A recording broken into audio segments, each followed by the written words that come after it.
You're listening to the Second Look podcast, where we take a closer look at what we're learning each Sunday at Connection Church to help you grow in your walk with Christ. Here are your hosts, Pastor Joe Terreri and Pastor Dan DeRochers. Welcome to the Second Look. My name is Dan. And I'm Joe. And we're here talking about with us from our new series, Promise Kept. Yes, Dan. Welcome, Joe, to the Second Look. Thank you so much, Dan, for welcoming me to my podcast. Yeah, I appreciate yeah. that. Your name is first. With Joe and Dan. Yes. Yes. Joe, we are here. It is the Christmas season. It is. It It is drawing nigh. It is. Yeah. Yes. I mean, when you're in church world, Yeah. it's like with every passing day, you're like, oh no, it's coming. I know. Every morning I'm like, how many days till Christmas Eve? I used to enjoy Christmas. That was before I was a pastor. It's a little wild because we have 6 service options. Mm-hmm. And we're making the options available, but we have no idea Who's going to come when? who's going to come when. Yeah, there's probably going to be a service with 600 people and a service with 60. So that'll be good. That's about right. Yeah. It's about right. Yeah. But this is the time of year when people think a little bit differently about their life and their family and their motivations And their budget. Yes. and all of the. What is it about this season outside of like even the Christian circles, Right. outside of church circles? Like, what is it about this time of year, maybe for you or for people that you meet, that does just feel and make you think differently? Well, I think that Christmas has this implicit pressure. Like, we got to get this right. We got to do all the things. We got to make all the memories. And I think that Christmas, the celebration of the American version of Christmas, I think it comes with a lot of expectations. And listen, it is a fun time of year, but it's also not a very restful time of year. I mean, just think about it. If you're a mom during Christmas and you have presents to buy for kids and getting that all ready, and dad swearing on Christmas morning, putting things together with instructions that were written by a robot. I mean, these are difficult things. And so, and then you're doing all this, and this is how my mind works. I'm like, okay, I need to get all my Christmas shopping done in one day. Like last night I was saying to my wife, I'm like, hey, I got to buy for my sister this year and my brother-in-law, Brandon. And she's like, I am already taking care of that. I'm like, great. And I said, so I just got to buy for you? She's like, uh-huh. And so I'm thinking I need 2 hours to go out and buy Christmas gifts for my wife. And then I'm going to have someone wrap them, my daughters, and then that's going to be it. And I'm also You're a good delegator, Joe. I'm an excellent delegator. But then I'm going to also have to make, in my house, I make all the foods. So I have to think through our Christmas morning menu and our Christmas evening menu. And Christmas Eve, I'm useless, as you can imagine. So, and then I have to decide when I'm going to shop. So there's just all this stuff. We have our staff and elders Christmas party this coming weekend. And I turn 44 on Friday, so the second most important birthday in December. So I just think everyone knows this to be true. That's so good. Yeah. So anyway, I just think there's a lot going on, and everyone has a lot going on. And maybe all that to say, it really is, and I know this sounds so cliche, but it's really easy. And I just said, I used to like Christmas before I was a pastor, because probably I shouldn't confess. I probably should talk to a therapist about this, but I actually it's a bit of a burden and less of a celebration sometimes. Yeah. And we put a lot of that pressure on ourselves, and it's, there's a lot of tradition. Yep. In December. It's a lot of just this is what we do because it's what we've always done. Yeah. Well, even Dan, when we're planning our Christmas Eve services, what new things should we do this year? And we literally planned our Christmas Eve service, and we are doing some new elements, right? Yes, but we got together in October. Yes. Right? We made Christmas cookies. Yes. We put on hats. We had a fireplace on the TVs. We got our entire staff together for a meeting. Yeah. And we were like, all right, no bad ideas. Brainstorm everything. We brainstormed some ideas, and we sat down to plan the service, and it's basically the same format with new elements and some surprises. Yeah, you'll still want to come, but it is but then that's the thing. It's but people do enjoy the traditions, and they want to sing the. I want to sing the. My daughter Lucy. the night before we're having this Christmas Eve planning meeting, she goes, "Don't get rid of the candlelight." So, and I'm like, okay. And we're Anna, not. Yeah. and Anna, for the last 2 months since we had that meeting, has been saying, "Dad, are we having a kids worship team? Yeah. Please tell me we're having a kids worship team." Like, we just like those things. One interesting thing from yesterday is you talked about this verse from Isaiah. Yes. That we repeat every Christmas. That has its origins in a wildly different scenario. And it's a prophecy that, interestingly, had, as you pointed out, had immediate fulfillment and eventual fulfillment.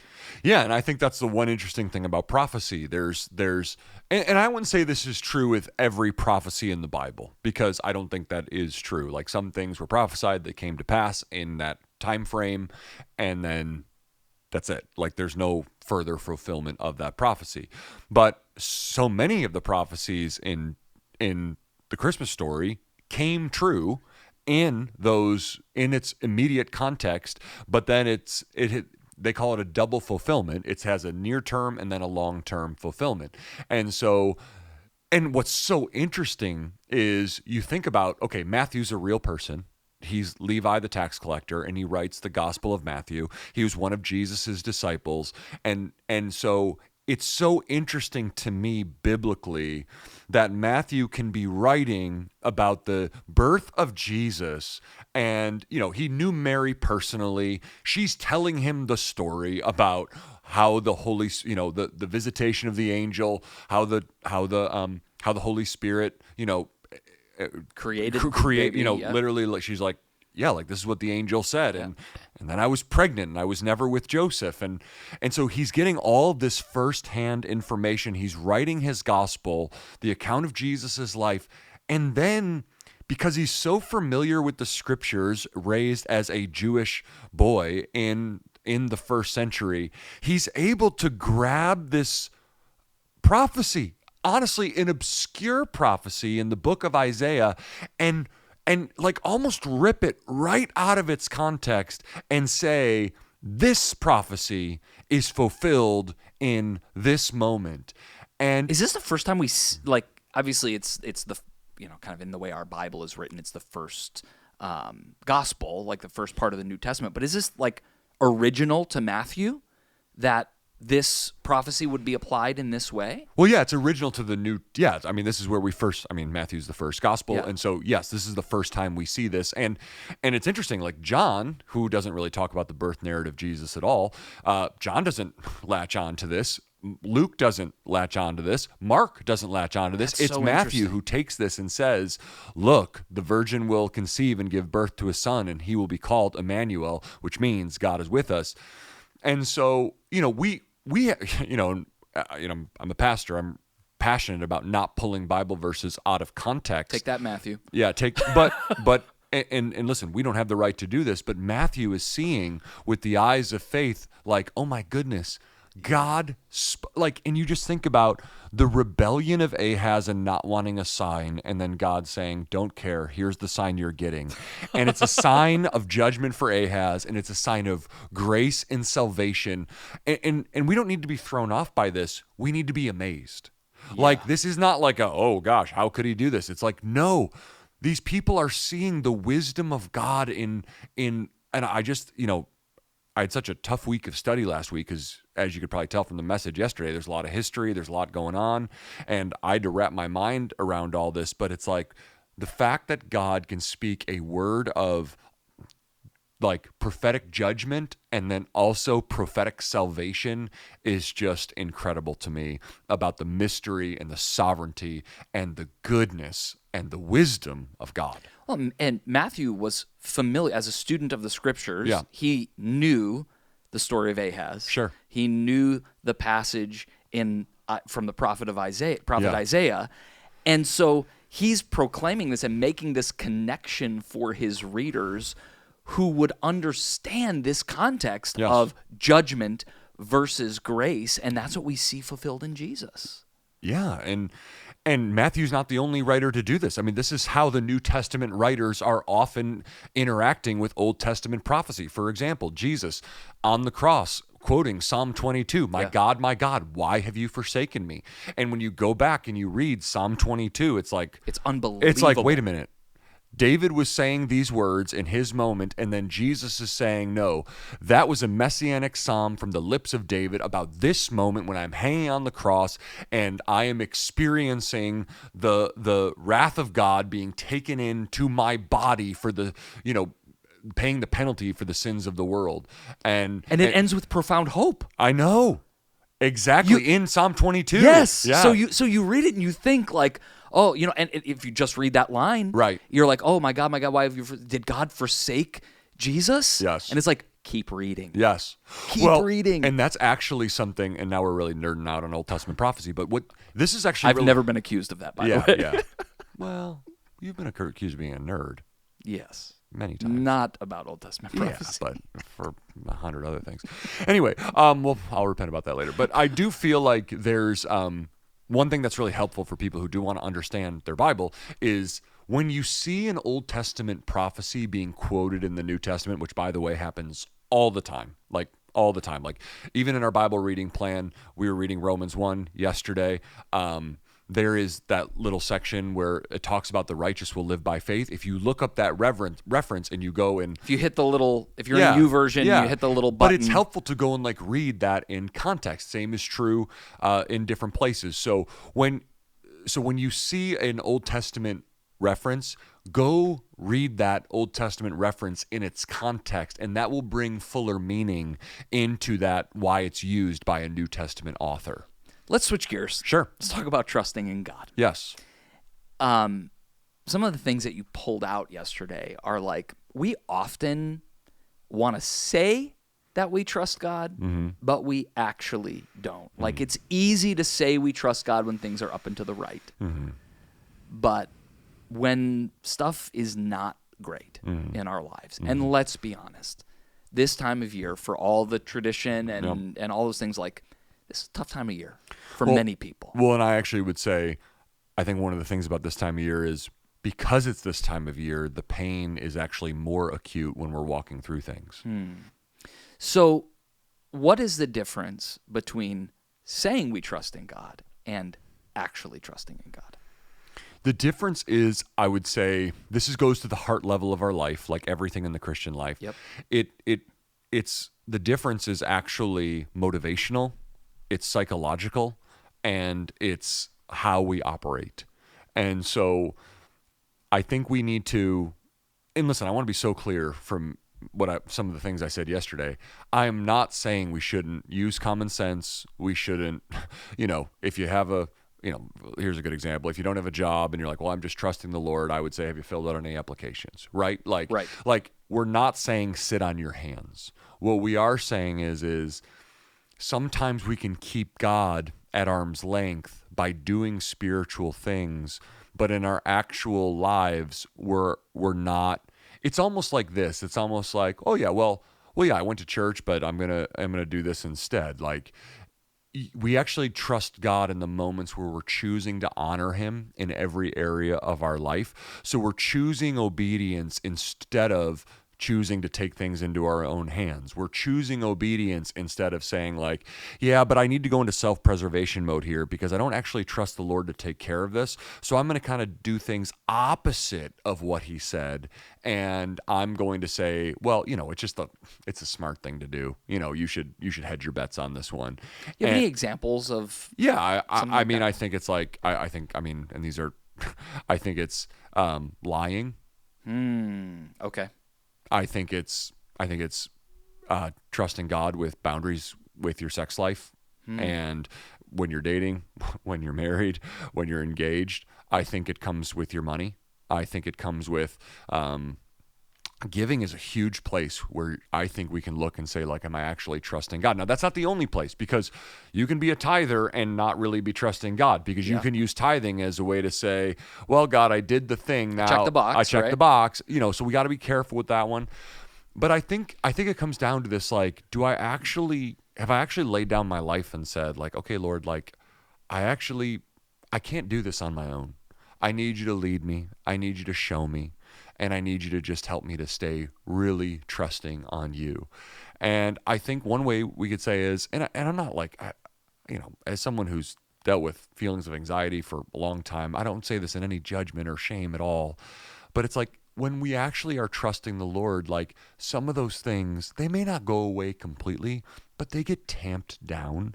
They get tamped down by the reality that God is with us and we can't fix everything. One way I think we can practice is like when we find ourselves spinning out of control psychologically because the future feels so uncertain, I think that's a good moment to say like, okay, like we serve the God of the future who is outside of space and time. Like, are we trusting God every day, or are we fretting? Are we just, Jesus says, do not worry. Yeah. Are we just being plagued by worry? I think with our children, there's a big thing, and I'm not talking like when they're 6. You do need to control them when they're 6. Like, I mean, you need to parent them. They need a lot of rules. They need a lot of boundaries. They need discipline. They need to learn how to obey and respect you, and that's where God's blessing is in their life. But I'm talking about as they get creeping into those adult years, and okay, like I can't, some people still feel like at age 30, they need to make their mom happy. It's like, okay, well, that's not trusting God. That's called manipulation, control, and codependency. Like those are actual places where we need to trust God. Here's a real one. Like I have to be okay if everyone's not happy with me. Yeah. Am I living to please the Lord? Even though as I'm living to please the Lord, there may be some people who are let down by me. Yeah. And do I need everyone to be happy in order for me to actually be in a place of peace and wholeness? And so I think there's all different arenas where it plays out. Are we actually trusting the Lord? I think for people who are running businesses, are we being ethical? Are we being integrous? Or do we feel like, we're gonna hedge our bets on the rules. We're gonna cut some corners here. We're gonna not report this or not share this because it allows me to make some more money. And isn't that the most important thing after all? It's like, well, that's not trusting the Lord. Yeah. That's strategy. It's wrong. It's sin. And so I think there's so many different arenas, Dan, is what I'm saying. And I think it looks, and I think when you're a student, you're not looking at your neighbor's paper because you trust the Lord. Like, okay, I'm going to do what I said, not try to look better than I actually am. JJ, who was playing electric guitar yesterday, he's newer to the faith. Mm-hmm.